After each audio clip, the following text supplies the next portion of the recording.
विठू माऊली. काय आहे? राखी बांधायची आहे. पकड.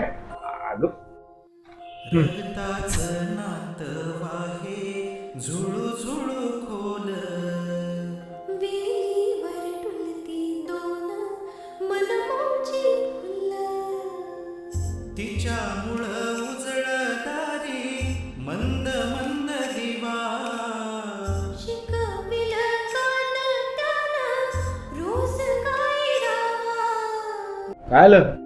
माझं गिफ्ट. भावासाठी बहीण बाई अरे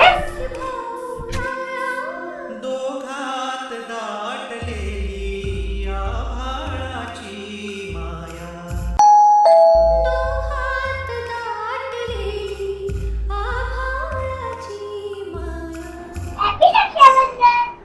तिच्यामुळं उजळदारी मंद मंद दिवा शिकविल गान त्यानं रोज गाई रावा भावासाठी बहीण बाई बहिणीसाठी भाऊ राया दोघात दाटलेली आभाळाची माया दोघात दाटलेली आभाळाची माया आभाळाची माया